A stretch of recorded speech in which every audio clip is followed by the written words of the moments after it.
What's up, everybody? Trey Biddy with HawgSports.com, HawgSports.com. Arkansas fall camp is in full swing. We were there yesterday. It was hot outside. They'll be back out there today. And we got 40 minutes of viewing time, which is probably the most that we'll get all fall camp. But we did have a lot of takeaways. We're going to discuss all that. We're going to have Danny West hop on, talk the latest in Razorback football recruiting. Connor Goodson talk the latest in Razorback basketball and basketball recruiting. And we're going to take your questions as well. All that and more on today's episode of Hog Sports Live.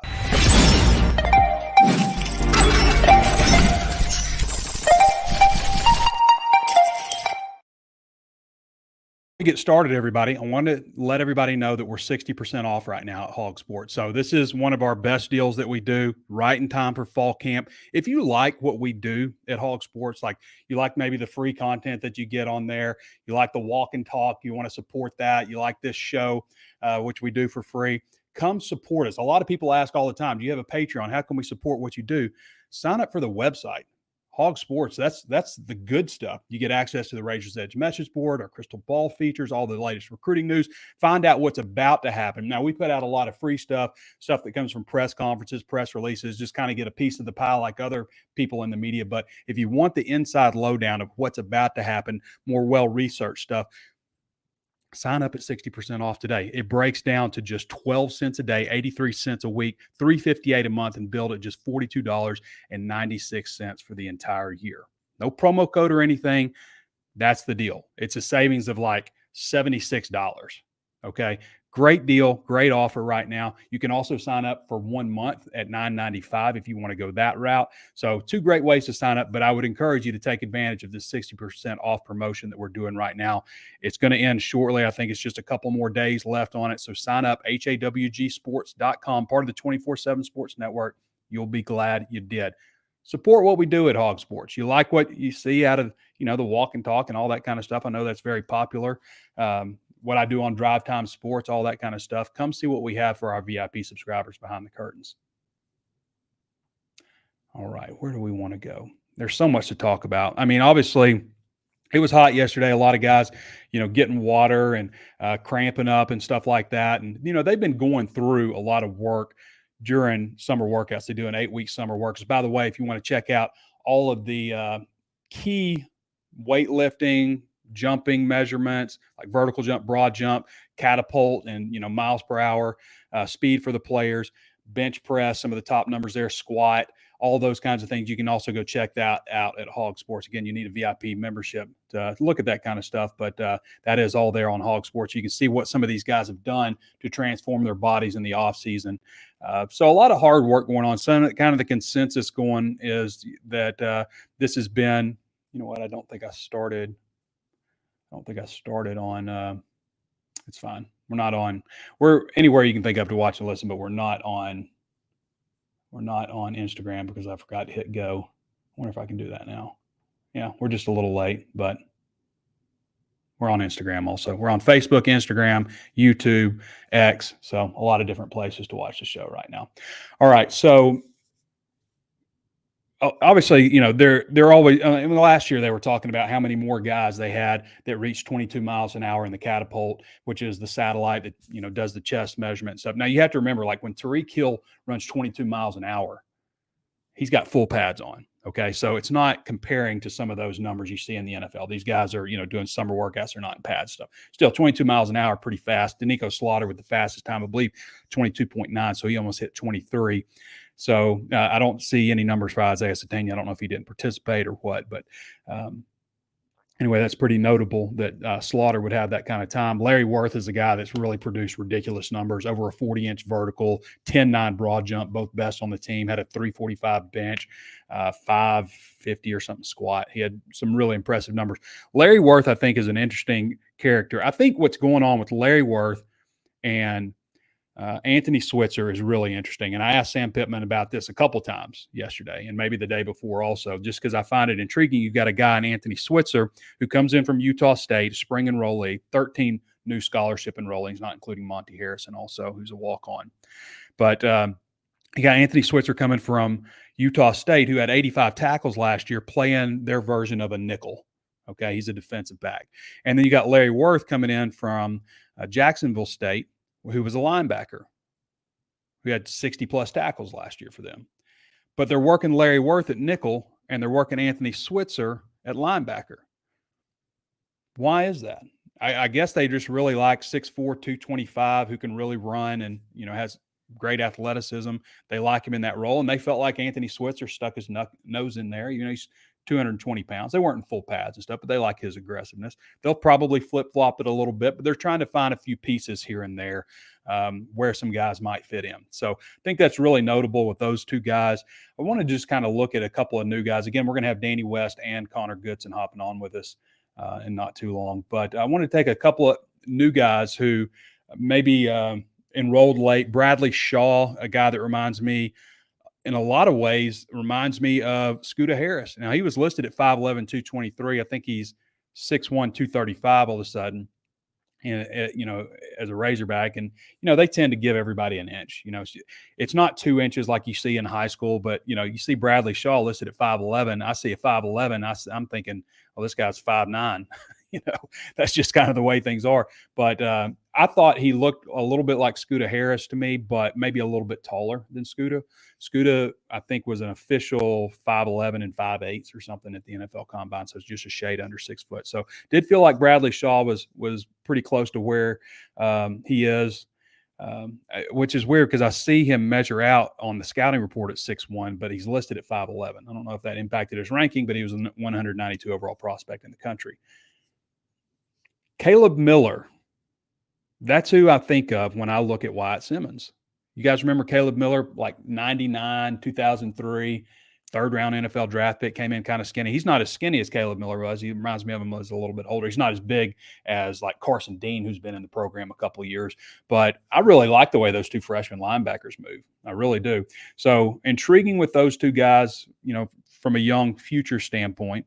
And maybe Larry Worth, Stephen Dix, who comes out of Marshall, who was previously at Florida State, is another guy who had 60 tackles, a couple of veteran linebackers they added.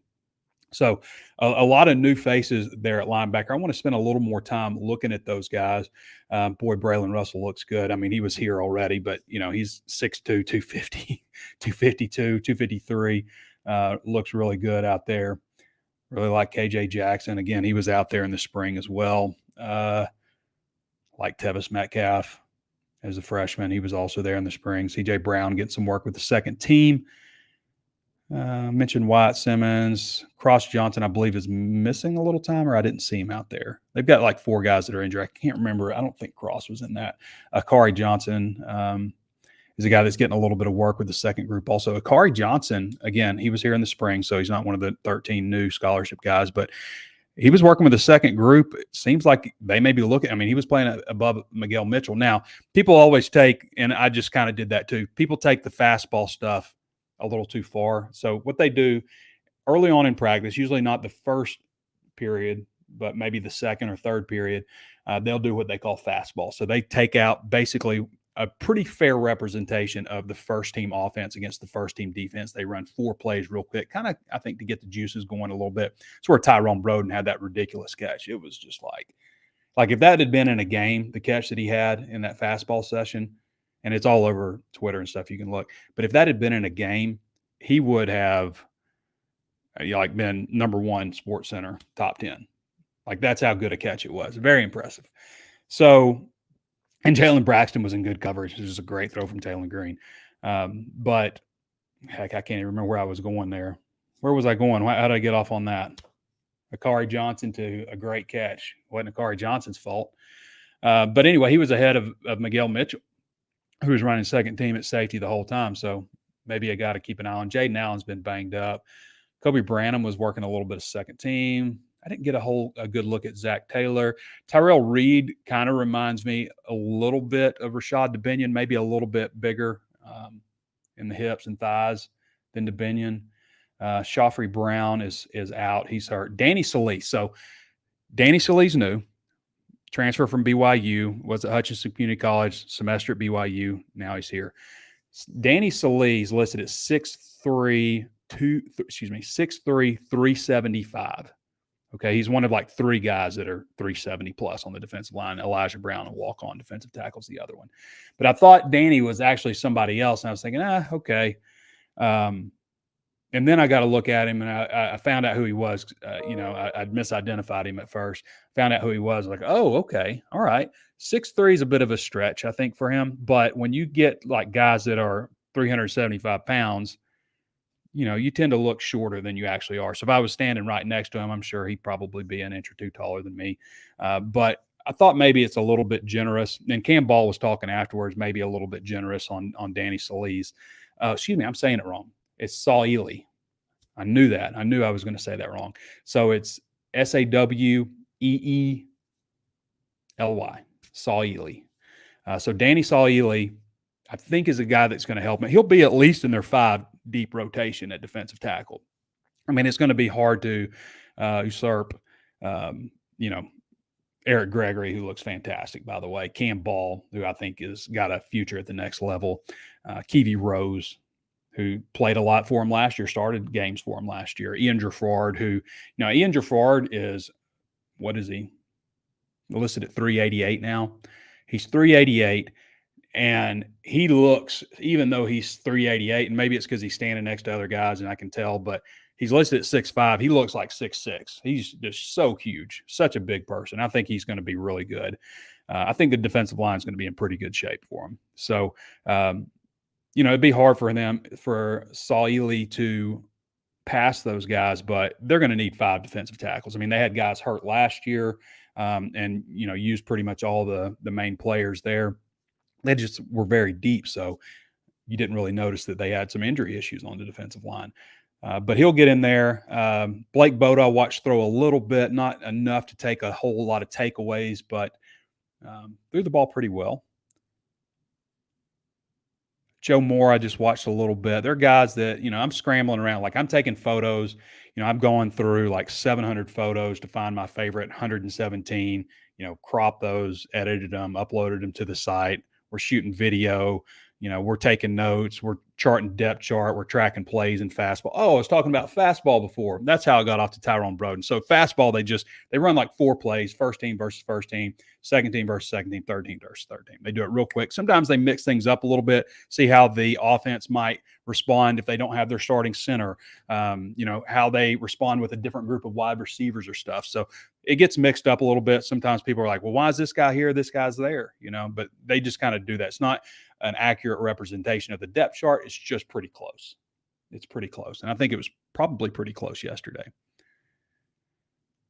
Spoke about Rodney Hill. Rodney Hill maybe reminds me a little bit of who was the running back for Arkansas? Maybe Chad Morris's last year. He came from Arizona State. I can see his face right now. It starts with a T. I can't remember it. But he reminds me of him. He's 5'11", 5'10", 190 pounds or so, not exceedingly big, quick. I mean, had over 300 yards last year at Florida State. Anton Junkaj, Pittman's kind of said, he's going to be in their top 3 defensive ends. It wouldn't surprise me to see him end up taking a starting job. Again, he was here in the spring. Jaquindon Jackson was here in the spring. I like Jaquindon a lot. I like Jaquindon and Braylon. DeBinion's got a role too. I think Braylon's really going to come on for him. Marquise Robinson working at the other corner spot now. He was working behind Braxton. Now he's working the other spot. It wouldn't surprise me to see him take a job there. Possibly safety also. Pittman talked about him. Again, he was there in the spring. Jordan Anthony was there in the spring. Xavier Sori was there in the spring. Nichols was there in the spring. Shipley, Carmona, Slaughter, Taylon Green. This team's going to go as far as Taylon Green takes them. I mean, that's the bottom line, right? I mean, I think they've shored up some things on the offensive line. I've said before, I don't think it's like this fantastic offensive line. I think it's maybe an average offensive line, which is way light years better than what they had last year. If you're average or maybe a little above average, Bobby Petrino can scheme around that and get things going. Andreas Posca, Keyshawn Blackstock. I guess that's everybody. Monty Harrison, I saw just a little bit, but man, I did not watch him enough. I really want to get some good eyes on Monty Harrison. For those who don't know, Monty Harrison is going to be 29 years old on August 10th. I was going through and updating our roster and everything on HawgSports, and I was like, man, this guy's about to be 29. But he came from Major League Baseball, played 50 games in the majors with, I believe, the Marlins and the Angels. But But he had a really good catch apparently yesterday, and Pittman was, kind of lighting up talking about Monty Harrison, also 6'3", 230. Eddie who? Eddie Boo. That's who he reminds me of. Okay. Let's see where we are with Danny. Danny's kind of in flux on when he can get to us. We're going to get to your questions, so get them in. Let me see if there's anything else I noticed that was a little different from practice. Got my notes here. Again, you can read all this on HawgSports. It's all, we're just touching on a few things here. So I'm not going into full detail. What else do I want to share? We'll answer some questions, but I think I've shared about all I need to. So injury report right now is Justin Logan, Zuri Madison, who we know has the ACL. He's out for the season. Jaden Allen, who had a little cartilage cleaned up in his knee. That's usually like 6 weeks, but Pittman kind of indicated that he might be out. Juju Pope, linebacker, has a hamstring, maybe 4 days or so for him before he's back out there. So nothing too serious aside from Zuri Madison. I mean, when they say getting knee cartilage, getting something a little cleaned up a little bit, that's usually like some, torn meniscus or something. Justin Logan, not sure what his shoulder injury is. My shoulder's about 95, 96% right now, I would say, for my injury. Skiing accident. All right. We want to go to Connor.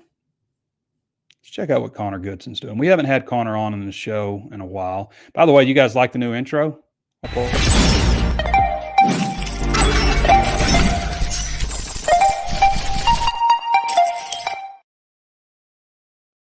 Pretty clean. Not bad. Hope that wasn't too loud. I forgot to tone the sound down, but I think SoundCloud adjusts for that. Okay. Connor Goodson. For those of you who don't follow Connor, what are you doing? Razorback basketball is the thing right now. I mean, Connor Goodson's got all the scoop when it comes to recruiting, any news, period. I mean, he's been fantastic. He's been a fantastic addition for us, providing all the insight with Razorback basketball. And he's going to talk to us a little bit about Darius Acuff, maybe what's going on next. Connor, what's going on, man? What's up, Trey? Thanks for having me on. It's been a minute. It has been a little bit. We needed to get you on because, I mean, Razorback basketball, as I was telling all of our listeners, that is the thing right now. I mean, that's where it's at. I mean, just going out and getting a guy. Where's Darius Acuff from? I know he's at IMG. Oh, hold on. So he's originally a Detroit native, and okay.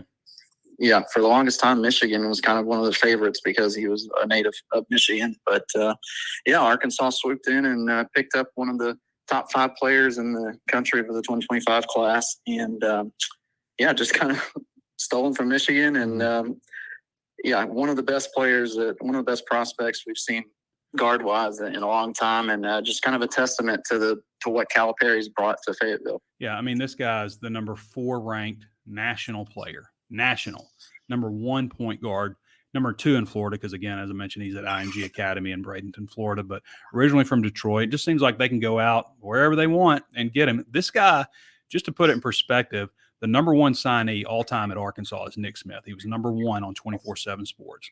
The number 2 is Al Jefferson, who never made it to campus, obviously, because back then you could go straight from high school to the NBA. But he was the number 3 ranked prospect nationally. Number 3 is now Darius Acuff Jr. Number 4, by the way, is Boogie Fland, who's on campus now.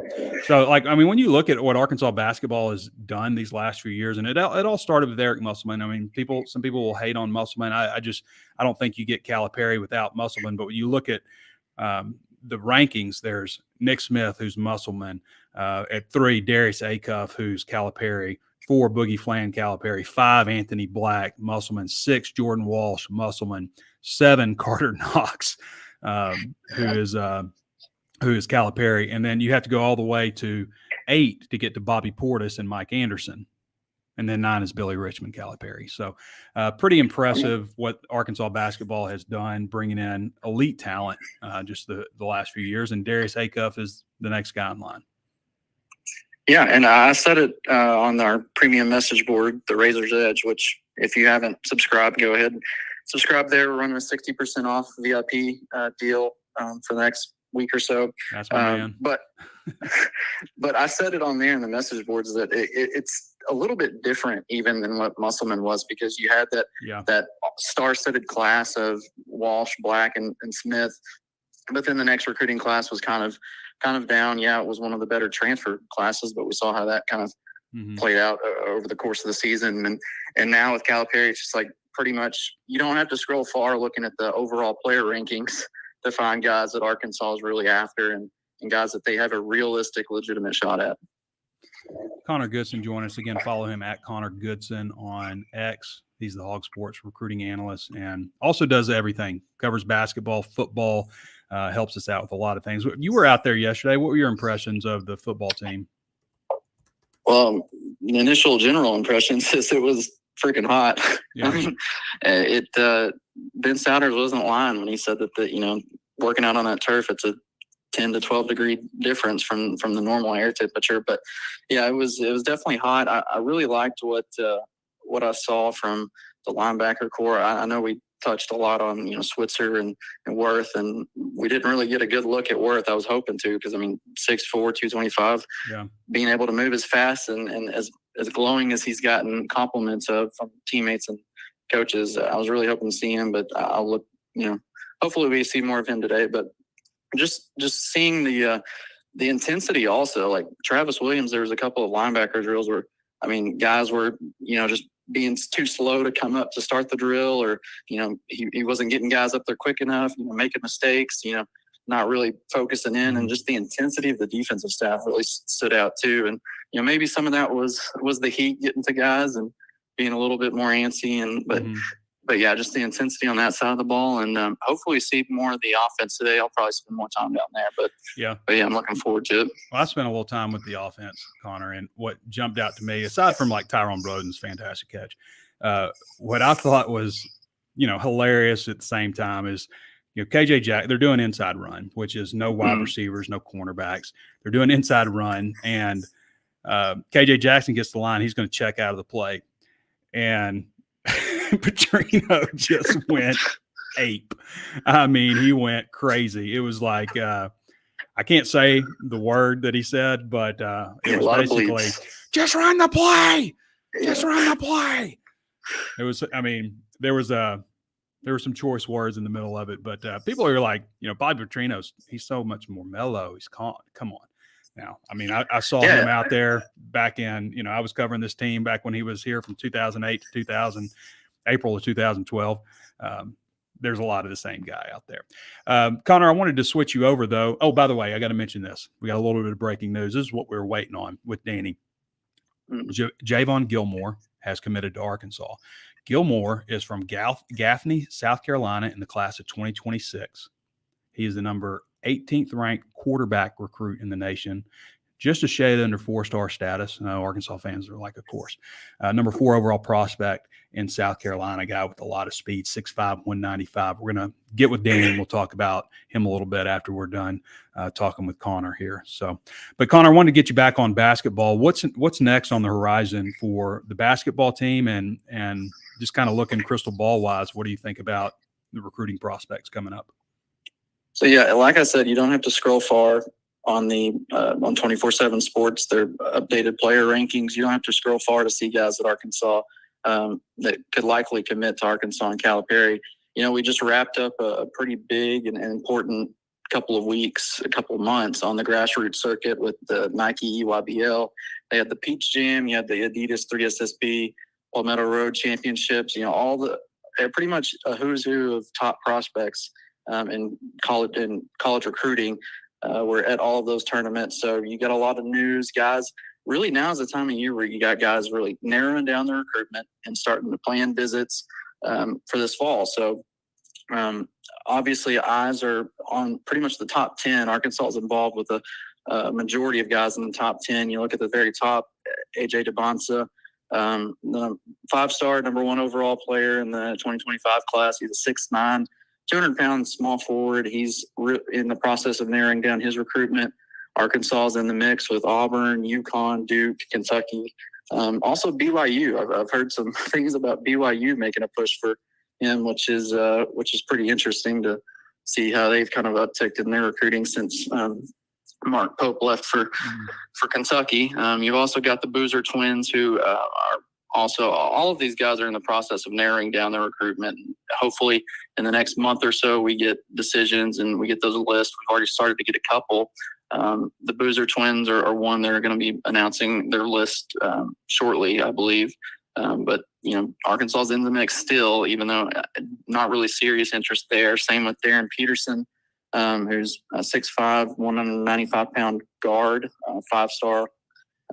Hogs were included in his top 8 back in January, but no longer really involved there. He released an updated top 8 a couple days ago, and Arkansas was no longer in there. But realistic targets and guys that I really think that we need to keep an eye on are Koa Pete, who's a 6'8", 235-pound power forward, the number 5 overall prospect.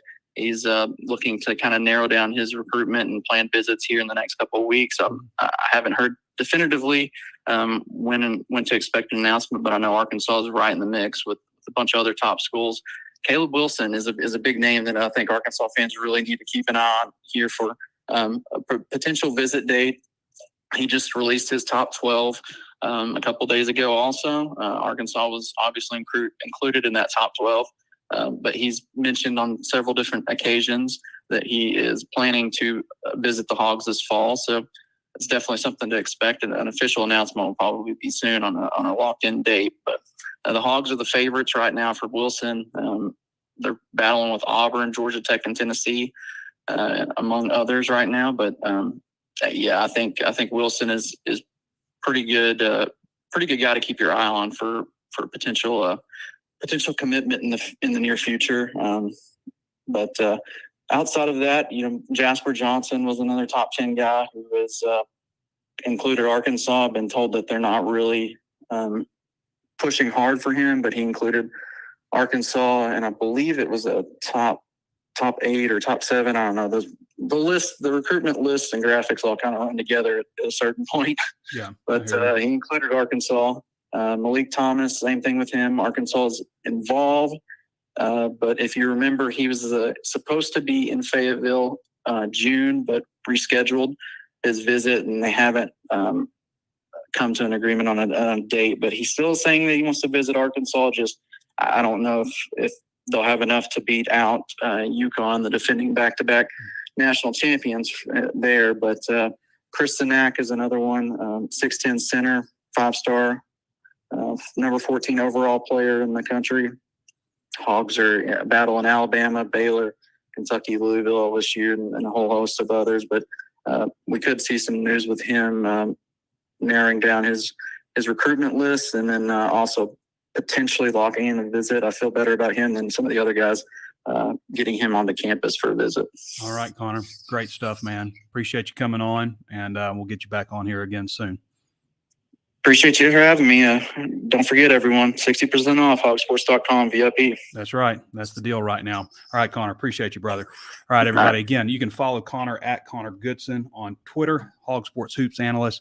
If you're not following him, what are you doing? Why would you not follow this guy? This guy's got great information. But if you want the lowdown, the scoop, and have access to Connor all the time on our Razor's Edge message board, where he's constantly interacting with the Razorback fans, answering questions, it is a VIP forum, then do sign up at 60% off. Again, HawgSports.com, part of the 24/7 Sports Network. It's 12 cents a day. 12 cents a day. Like what can you get enjoyment from all day long? Constant Razorback news, updates, answering your questions, interacting with like-minded Razorback fans, where it's not just like some toxic environment, for 12 cents a day, 83 cents a week, $358 a month, $42.96 for the entire year. It's a hell of a deal. Why would you not sign up for that? Why would you not sign up for 12 cents a day? We're going to go to the next reason to sign up at HawgSports, and that's Danny West. Danny West, you followed Danny West, got like 60,000 Twitter followers, so you probably are following Danny. But most of his stuff, again, the inside scoop, the news about Javon Gilmore and all that kind of stuff. Like if you want to know what's about to happen with Razorback sports and recruiting, you got to get Danny West information. Again, you can sign up and get all that stuff for 60% off. Danny, my man, how's it going? What's going on, bud? Well, not much. Let's hear about this quarterback a little bit. I kind of went over his stats a little bit, but he's a speed guy. He's got good size. What are our thoughts about the Javon Gilmore addition? Yeah, just talked to him earlier today. Actually, he told me yesterday, Trey. He kind of broke it down as far as his decision. He was on campus Saturday. It was kind of a well-kept secret over the weekend, but he made it to Fayetteville. He's had an offer since May 13th. Bobby Petrino offered him in May. And I think it's interesting, man. You think about Bobby showing back up in December, early December, and all of the offers that went out for 2026, 27. And here we are already. We've got an answer August 1st. And Javon Gilmore told me he got to campus, loved everything about the Hog Wild hangout. Obviously a big fan of Bobby Petrino, and chose Arkansas over a bunch of schools. North Carolina State really was the one that I think a lot of people kind of had him pegged to go there. A&M was involved for Virginia Tech, UCF, Boston College, a lot of East Coast, which is to be expected for a guy from South Carolina. But I think it's a good pickup, man. You asked me about him as a player. He can move around a little bit, but the arm talent to me, Trey, is top notch. I think this guy can really fling it, and that's what you think of when you think of Bobby. You know, stand tall, stand in the pocket, drive it down the field. That's what this guy does on tape so far anyway. Danny West joining us. Danny, before we get into too much more recruiting, I wanted to ask you a little bit. How many we're in fall camp, so everybody's geared towards football. You know, some people are starting to drink the Kool-Aid and stuff like that. Which happens. I had a couple sips of it. Yeah, which happens. What are you thinking for Arkansas win total? I've kind of told people like Arkansas is going to win 4 games or they're going to win like 7 games. I don't think there's room for any. I was looking on Bet Saracen, and I know Vegas has it at 4.5. I haven't seen. I'm sure they've got the futures on here, probably 4.5. But like you can bet Arkansas and Texas A&M, which Arkansas is plus 10.5. You can bet Arkansas and LSU, Arkansas plus 9.5. And then they have the money line out at Arkansas plus 550 against Texas. I wonder why they have those games up there. But anyway, they're taking bets at Bet Saracen on games, and I assume you can probably bet the futures. But what we've been hearing basically is it's 4.5. If you're in Arkansas, the only way to bet is on Bet Saracen. You can't use the Vegas stuff like that to keep it in state, which I think is probably a good thing for the state. But anyway, what are you thinking?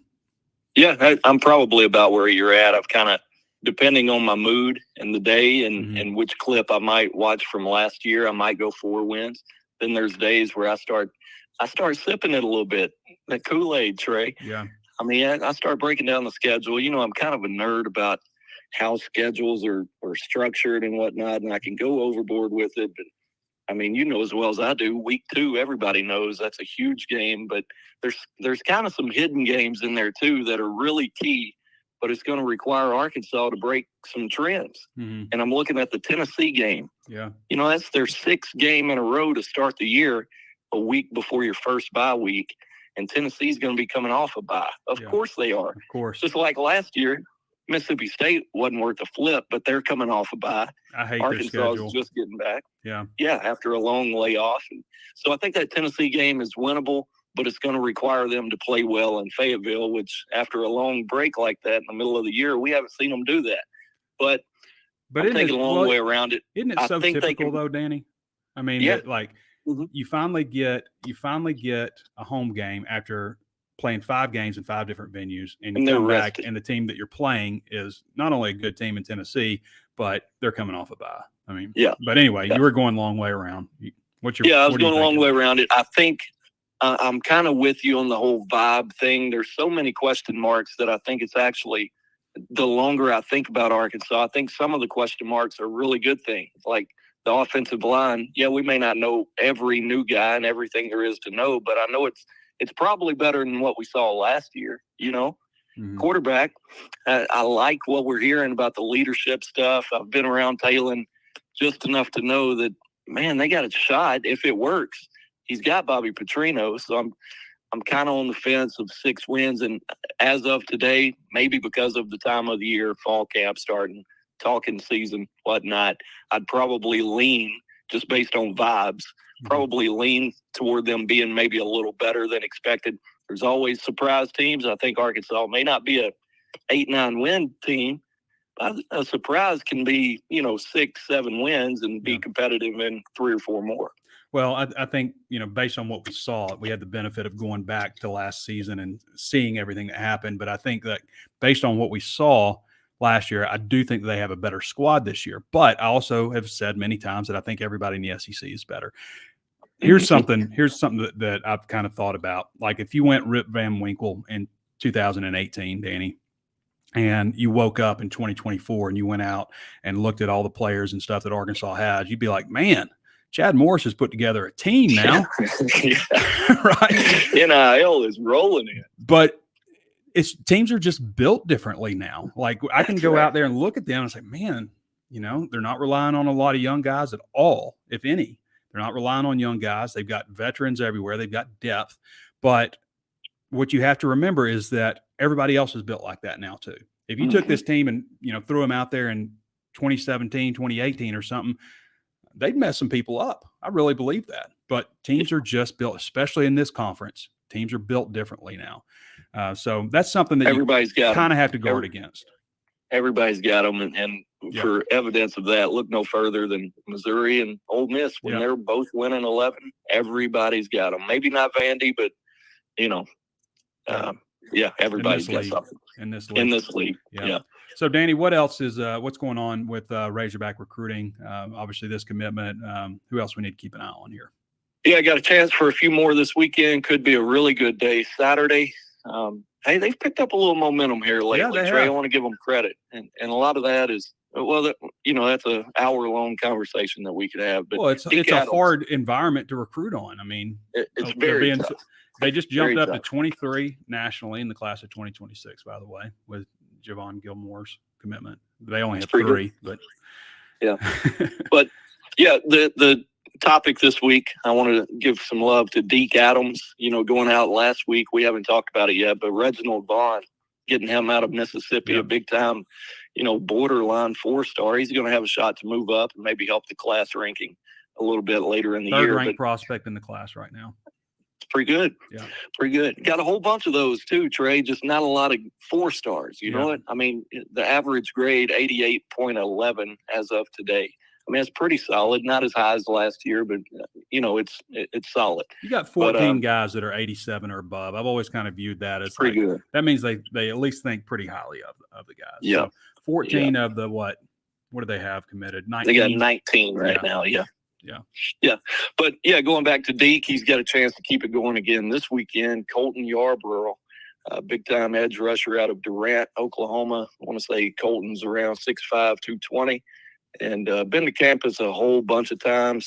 Deke's been on him about 3 years, and I think it's working. It wouldn't shock me. I don't have Colton's top 5 in front of me. I know Oklahoma State's in there. Baylor's been in there. Colorado, Georgia, Kansas State. Yeah. He's the number 147 overall prospect in the nation and the number 1 recruit in the state of Oklahoma. That's pretty good.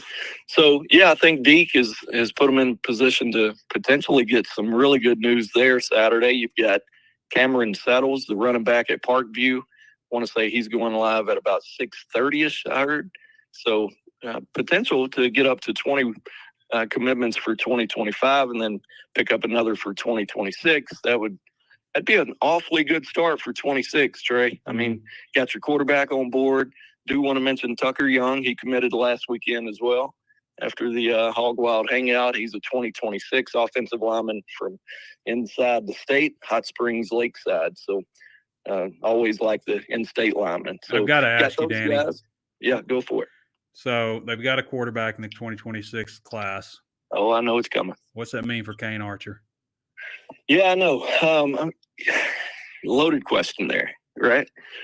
That's a big one. I'm sure everybody's wondering about that. And the simple answer is I think you can take 2 in 2026 because you start to look at the projections. I'm sure Talon will be long gone by then. But after that, what you got? You got Singleton's a redshirt freshman currently, Boda, redshirt freshman, and you got KJ, true freshman. Now you got Grayson on the way for 25. He'd be a freshman next year. That's 4, and obviously we live in this world of everything can change by the week. So we'll see who comes and goes. But when you think about that, those guys in 2026, they're all going to be juniors. Mm-hmm. So I think well, not Grayson, obviously, but the spacing makes it make sense to me on paper anyway, when you start to really reach out and without knowing exactly who's going to still be around. I think they can make 2 work in that class, but don't know if they want to or not. That's going to be up to BP himself, I'm sure. All right, Danny. Appreciate you hopping on. Great intel as always. Yeah, man. All right, brother. Talk to you next week. See ya. All right, everybody. That's Danny West again. At Danny West 24/7 on Twitter, on X. You know what I mean. And again, sign up. HawgSports, HAWGsports.com. 60% off right now. It's a great deal. $358 a month. Build at just $42.96 for the whole year. Again, you guys like what we do. You like this show. You're watching. You like drive time. You like the walk and talk. Come see what we got behind the curtains. What we always get, and the reason we run these specials, because the hardest thing is to get people through the door. And once they come through, they're like, oh, I didn't know it was like this over here. And that's how we get you. That's how we get you addicted. All right, let's go to some comments here. See if we got any good questions. Robert says 12-0 at worst. So fans have a tendency to, blame the media when they get their hype up. Like I've told you guys, like, I think 4 wins or I think 7 wins and kind of nothing in between. I think so much hinges on how things start at the beginning of the year. If they don't go well, I could see a little let go of the rope. Here we go again. Who's going to be my coach next year? Am I going to enter the transfer portal? All that stuff that happened around the Auburn game last year happening maybe around the Tennessee game this year. So that's kind of why I go with that big gap. But I would probably lean towards 4 more just because I know it's going to be tough at Oklahoma State. I know Auburn something always happens. Something always happens at Jordan-Hare Stadium that screws Arkansas. Texas A&M has Arkansas's number in Arlington. Doesn't mean they always will, and they won't. But, we just kind of go what we go on. And if things don't go well there, then that's a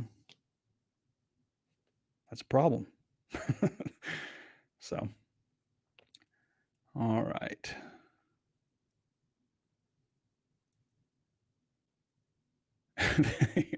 There's some funny comments in here that doesn't have anything to do with this. All right. So Fishman is digging his heels in here. They got to show me they're not going to suck this time. No more Kool-Aid for me. I don't blame you. I don't blame you for that. But a lot of times, fans do blame media. But I have told you guys, like, this is what I think. And I've been guilty of and it's been hard these last few years, like predicting, because you go out there and look, like I was telling Danny, you go out there and look and you're like, man, it's not a bad looking squad. Big team, fast, depth. But you just, again, everybody else has got that. We're conditioned to compare them. Like, how do they look compared to last year's team for that? How do they look compared to some of Arkansas's great teams? Like, pretty damn good. Okay, so Tyler Collins. I've had a few people hit me up. Bobby's girlfriend, please explain. So Tom Murphy, colleague of ours who very professional, does a great job. He got a new Google Pixel phone, which I asked him afterwards, why in the hell did you get a Google Pixel? Like, we had to annex part of our family because they decided to get Google Pixel phones a few years ago. And every time you send something on iPhone group, it like pixelates the video and just ruins it. So, Tom got a Google Pixel. He didn't know how to silence it. He's got it up there recording. And I guess I thought he was talking to Tom in the moment, but so many people said, pointed to this, but Bob Holt is sitting right behind Tom. And that's when Sam looked and said, Bobby, is that your girlfriend? That's what that's in reference to. Bob Holt. Nothing scandalous. Tim Long says, hey, Trey, love your show and content. Can't wait for the season and your 2 shows a week. Great walk and talks. Yeah, so we'll be doing the walk and talk course after games on Saturdays, Thursday for the UAPB game, as a walk to the car and recap everything. And we'll do the game week show on Monday, usually around 2:00, because Sam Pittman does his press conference at noon. And then we do around usually like 11:00 on Thursday, we do what's called our primer. Some people have said it's pronounced primer, but it's not a book. It's the paint that goes on before the real paint. It's the primer. So we usually have a guest who covers another team on that show. Of course, our analyst also hop on. So that's usually a pretty big show on Thursdays, usually around 11 o'clock. So Mondays around 2, Thursdays around 11. I try to get as close as I can. And then we have the walk and talk on Saturdays. Wade Doss says he thinks it's okay to drink the Kool-Aid now. Elmer Fudd. Something else, Elmer Fudd. Pittman said Green didn't have the best day throwing. That's what he said. Yeah, he said I think he wouldn't be 100% pleased with it. If they don't have effective passing game, BP won't be able to save the offense. Yeah, I mean, it's double-edged because they're going good on good, so it's first-team defense. So if he's just lighting up the defense, people will be saying kind of the other way around, right? Like, oh, God, they can't block anybody or they can't defend anybody. Brooks Weiner says, we got some names today. Brooks Weiner says, is the linebacker room going to play with a chip on their shoulder? That's I've said that many times. Like, we just don't know on the linebackers. I think they've got some good players there, some, quality players, at least average players, right? I think, but you just don't know until they're out there. And we haven't seen them hit anybody except for spring, so just don't know yet. Hayden Pound says, do you like the way the SEC is currently scheduling games where we play all the same teams next year? No Vandy, South Carolina, Kentucky for 2 years. I think it's just an effort to make sure that they keep the rivalries alive with like Tennessee, Alabama, Auburn, Alabama, Georgia, some of those types of games, Georgia, Florida, that have a long history and have a long – I mean, like, they're not just going to stop Alabama, Auburn, or Georgia, Auburn. Georgia, Auburn is the longest running rivalry in the South. They're not just going to stop that. So they're going to do this until they inevitably go to 9 conference games. That's where we're headed. Okay, so next year, 2025, going to play an 8-game slate again. Same deal, flip and flop, whatever, from home and away. And then the year after that, we're going to 9. I mean, not officially, but that's where it's headed. Also, basketball, according to Dellinger, I believe Ross Dellinger put that out. I think, anyway, looks like they may go from 18 to 20 conference games, which I also think is a good thing. I like more competitive games. Like, okay, fine, play a couple of easier opponents, but I want to go to a game. I want to see some excitement. I'm not like concerned over whether or not somebody had an undefeated season because they played a tough schedule. Like, let's play some football games against some quality opponents. Sam Kerr says, been a while, always tuned into the best. So for positives for you and others in the media. Appreciate you, Sam. Has the first day changed your opinion on your outlook, says Evelyn Pope? No, I mean, I just get excited for football. Like, when spring football was open in its entirety, all but I think 2 practices, 13 of the 15 practices, I was just like a schoolboy. I was excited. I mean, I love football. I love this job, never work a day, as they say. But no, I've not allowed myself to like drink Kool-Aid or get overly excited. I like the looks of this team compared to past Razorback teams. That's what I can say. I understand more now than ever that everybody else looks like this and better. I mean, Alabama, Georgia, they've always looked like that. They don't do a whole lot of activity in the transfer portal, like Arkansas does. Arkansas's got 39 new players from high school, JUCO, only one JUCO, unless you count Danny Sauli, and transfer portal. 39 new guys on this roster.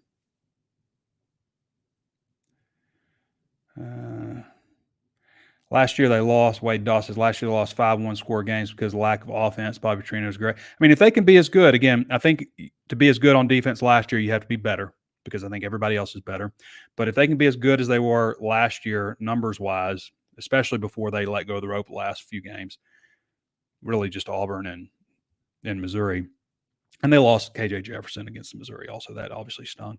But if they can be the defense that they were last year for most of the season, 3/4 of it, and Bobby Petrino does what Bobby Petrino does on offense. I mean, guys, like, don't forget, the year before last, Arkansas was 2nd in the SEC in rushing. And the year before that, in 2021, they led Power 5 in rushing. Like, this is not just like some offense that just, personnel-wise, just is incapable of getting it done. They've had success on offense. They did not last year. for a lot of different reasons. But that doesn't mean they won't get back on track. Elmer Fudd says it's like the movie Groundhog Day when it comes to the yearly talk being bigger, stronger, and faster. And every year we hear the chemistry is great. That's true. That's not a lie. Last year the chemistry was great, but they got out all the problem guys. The year before that, same thing. They got out all the problem guys. This year it's great. They've got all the problem guys. That's not wrong. There are some factual things from, weight room standpoints that are measurable. They do have 11 guys who have clocked 22 miles an hour or better on the catapult. Last year they had 4. That's a real number. Their weight room numbers, their jumping numbers, all that. So their body fat percentage. These are all numbers that you can indeed measure. And so that is notable. But yes, similar talk last year.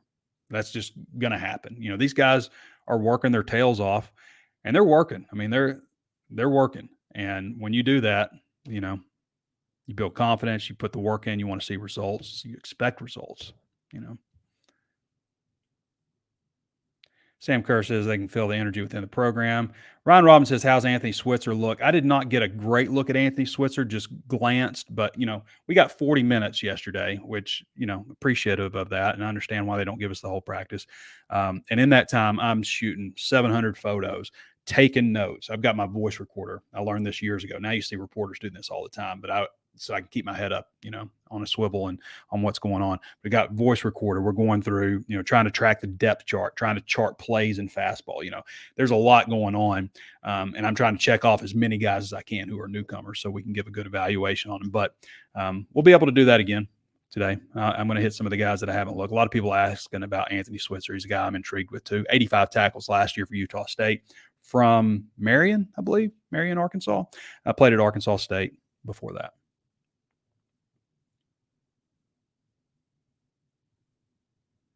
Brandon Kaiser wants to know about the Archer brothers and recruiting. It's probably a good question for Danny. I just don't have a lot of insight on that. But if you are a subscriber to HawgSports, you can go and ask him on the Razor's Edge, and he'll be there. He'll be there to answer. So, but sorry, Brandon, we didn't get to that before when Danny was on.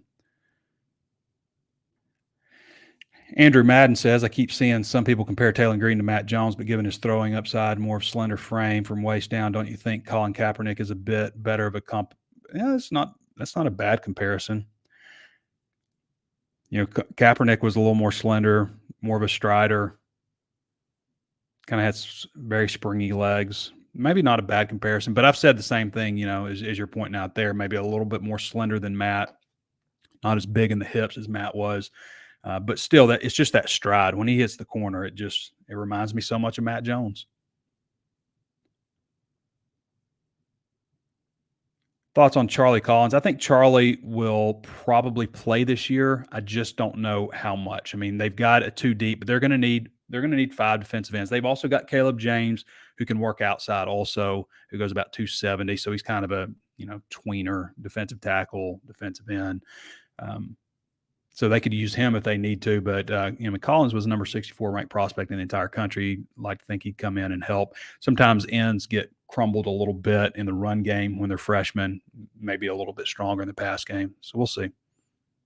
Traylon Smith, Honcho Razorback says, that's who I was talking about earlier, who Rodney Hill kind of reminds me of from a size standpoint. We take another Traylon Smith right now, right? Guy had a good year.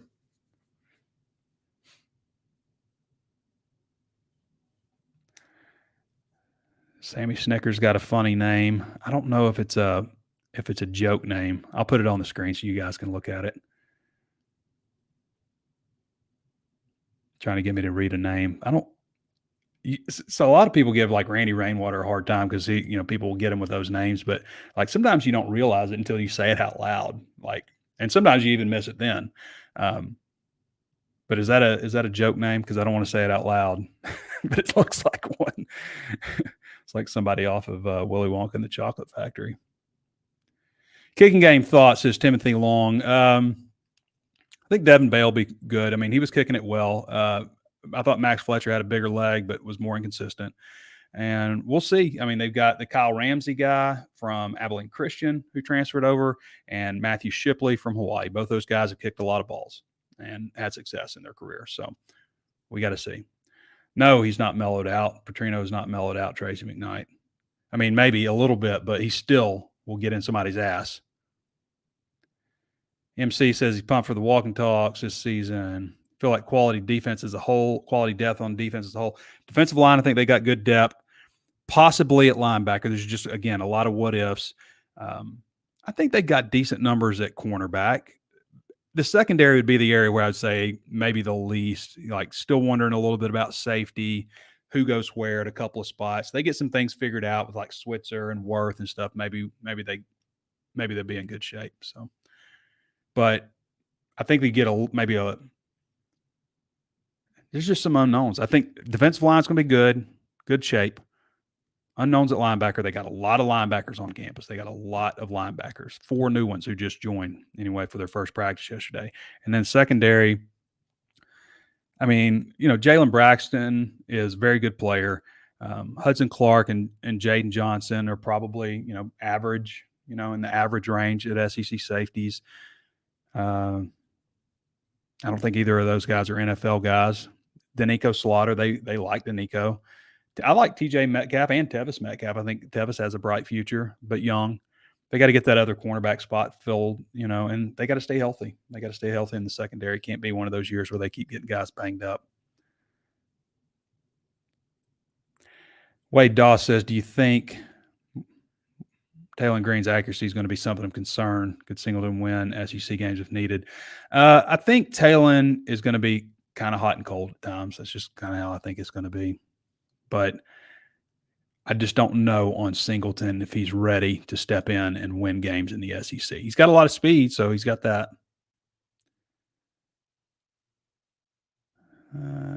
Let's see.